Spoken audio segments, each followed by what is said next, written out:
En términos generales, y de acuerdo a lo planteado por el profesor Escandón en su texto Curso de Introducción al Derecho, entenderemos por elementos de interpretación del derecho a los distintos factores que se emplean con la finalidad de interpretar las normas jurídicas.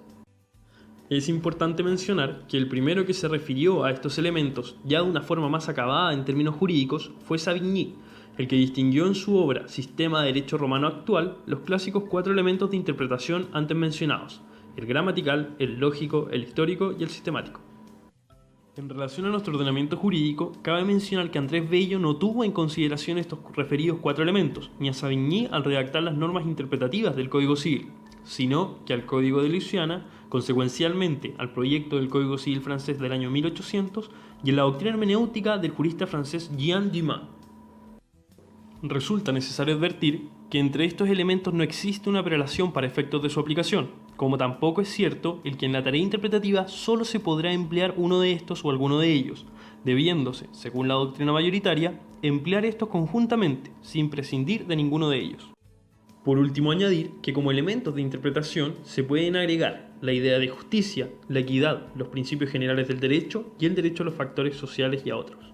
Ahora conceptualizaremos cada uno de estos elementos que, de acuerdo a la doctrina jurídica chilena, se encontrarían expresados en los artículos del 19 al 24 del Código Civil. Por este se entiende que al interpretar el derecho hay que atenerse a las palabras y expresiones que se emplean en la norma jurídica. Primeramente, y no exento de críticas, por una minoría, se plantea que este elemento se encontraría contenido en el artículo 19, inciso primero. Estos plantean que al interpretar una ley, primeramente ha de considerarse su tenor literal, es decir, las palabras y expresiones utilizadas en el texto normativo. La crítica de la minoría va por el lado de que este precepto se refiere al sentido de la ley y no a sus palabras o letras, señalando que si ha de encontrarse un elemento en el inciso primero del artículo 19, este sería el lógico y no el gramatical. Pero donde hay consenso de que se encuentre este elemento gramatical es en los artículos 20 y 21 del Código Civil.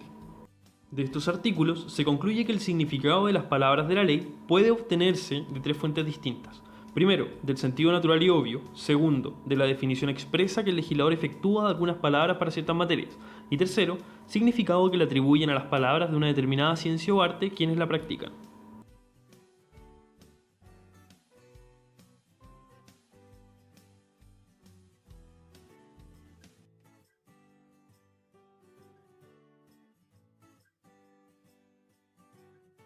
Por sentido natural y obvio de la ley, entendemos que es el lenguaje cotidiano, que emplean las personas para comunicarse día a día, lenguaje en que se redactan normalmente las leyes.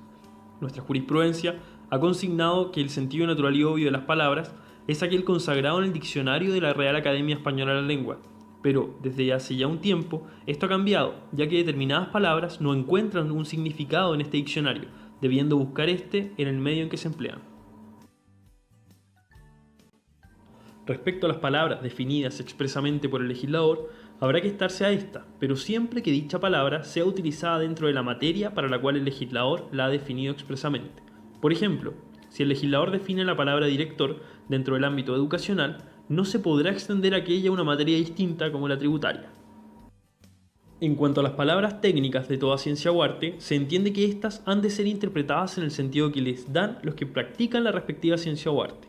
Por ejemplo, las palabras técnicas utilizadas en el área de la navegación deberán entenderse en el sentido que les dan las personas que profesan dicha actividad, salvo que claramente se hayan empleado en un sentido diverso. Ahora bien, si existe contradicción entre estas, debemos aplicar las siguientes reglas. Primeramente, debemos preferir el significado atribuido por el legislador a la palabra, cuando la ha definido expresamente para una determinada materia. En segundo lugar, hay que preferir, en el caso de las palabras técnicas, el significado que le atribuyen los que profesan la determinada ciencia o arte, salvo que estas palabras técnicas claramente se hayan tomado en un sentido diverso. Por último, debe atribuirse a la palabra su significado natural y obvio, y que sin perjuicio de estar ubicadas en el último lugar de estas reglas de prelación, constituyen la regla general.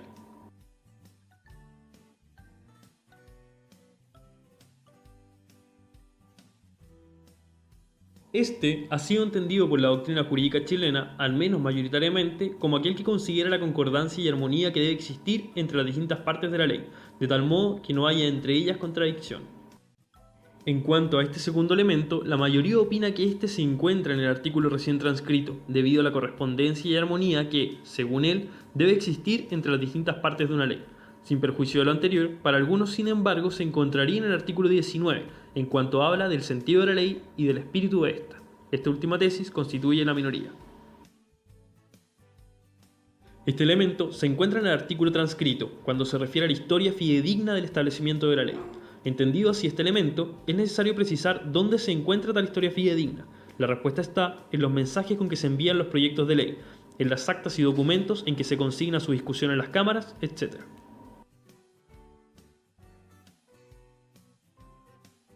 Se ha entendido por algunos que este consiste en lo mismo que el elemento lógico, solo que en lugar de considerar la coherencia y armonía de la ley tomada aisladamente, considera la coherencia de todo el ordenamiento jurídico.